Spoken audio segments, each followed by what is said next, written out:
আসসালামু আলাইকুম। বাংলাদেশে যতবার সরকার পরিবর্তন হয়েছে ততবারই পূর্ববর্তী সরকারের নাম নিশানা মুছে ফেলার একদম বেধম চেষ্টা করা হয়েছে। এটা আওয়ামী লীগও যেমন করেছে জিয়াউর রহমানের নাম মুছতে, জিয়াউর রহমানের যেটুকু অবদান স্বাধীনতা যুদ্ধে বা রাষ্ট্র পরিচালনায় সেটা মুছে ফেলতে, বিএনপিও আপ্রাণ চেষ্টা করেছে এই বাংলাদেশের প্রতিষ্ঠাতা এবং স্বাধীন বাংলার রূপকার বঙ্গবন্ধু শেখ মুজিবুর রহমানের নামটা পর্যন্ত মুছে ফেলতে।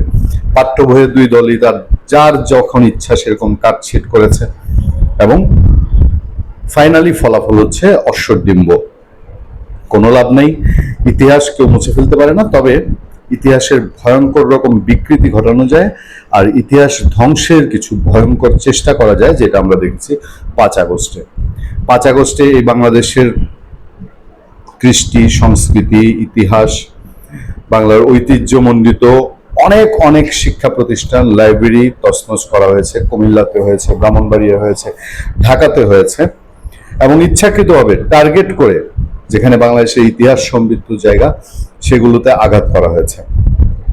সে তো গেল 5 আগস্ট বা জুলাই আগস্টের সেই মেটিকুলাস ডিজাইন, জুলাই সন্ত্রাসী কর্মকাণ্ডের অংশ। কিন্তু এখন একটা নির্বাচিত সরকার, বিএনপি সরকার, সেই সরকার গঠনমূলক কাজ দেখানোর কথা মুখে বলছে এবং হিংসা বিদ্বেষের রাজনীতি করবেন না বলেই প্রধানমন্ত্রী তারেক রহমান কিছু নজিরও দিয়েছেন যে তিনি আক্রোশবশত এর আগের নেতৃত্ব বা আওয়ামী লীগের নেতৃত্ব বা আওয়ামী লীগের ব্যক্তিগতভাবে আওয়ামী লীগের শেখ হাসিনা বলি বা শেখ পরিবারের সজীব অজয় জয় বলি, পুতুল বলি, শেখ রেহানা বলি, কারো নামেই কখনো কোনো কটাক্ষ করছে না। কিন্তু তার দলের ভেতরে যে বিষ গেথে আছে সেই বিষ কি তিনি পুরোটা উপড়াতে পেরেছেন? আমার সামনে একটা খবরটা আপনারা একটু দেখবেন। বঙ্গবন্ধু হাসিনার বই থাকায় বিশ্ব সাহিত্য কেন্দ্রের গাড়ি আটক করলো ছাত্রদল।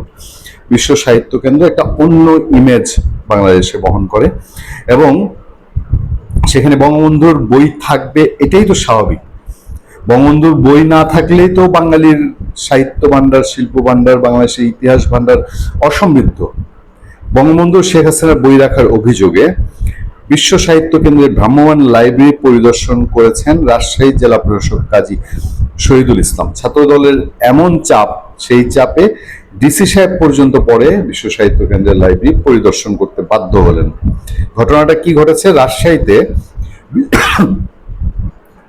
দুঃখিত, বিশ্ব সাহিত্য কেন্দ্রের ভ্রাম্যমাণ লাইব্রেরিতে বঙ্গবন্ধু শেখ মুজিবুর রহমান, সাবেক প্রধানমন্ত্রী শেখ হাসিনা এবং আওয়ামী লীগ সরকারের সময় প্রকাশিত কিছু বই পাওয়া যাওয়াকে কেন্দ্র করে বিতর্কের সৃষ্টি হয়েছে।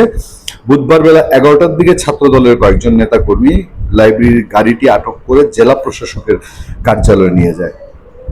বঙ্গবন্ধুর ছবি থাকার অপরাধে একটা গাড়ি ছাত্রদল আটক করে জেলা প্রশাসন কার্যালয়ে নিয়ে যাবে। আচ্ছা, ছাত্রদলকে এই অধিকার কে দিয়েছে?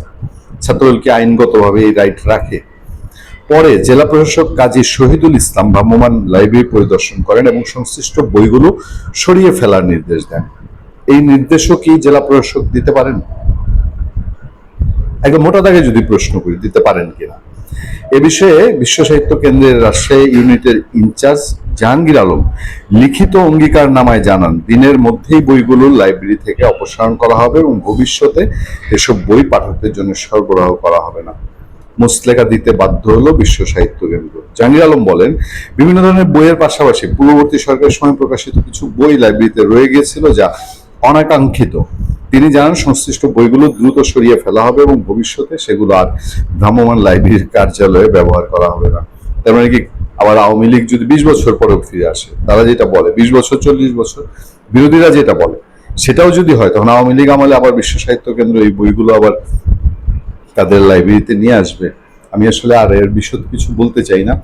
এই অদ্ভুত সংস্কৃতি থেকে আমরা কবে বের হয়ে আসব, তার কি কোনো সীমারেখা আছে? ভালো থাকবেন, সুস্থ থাকবেন। আপনার সাথে আমি আতিক রহমান, পূর্ণিয়া।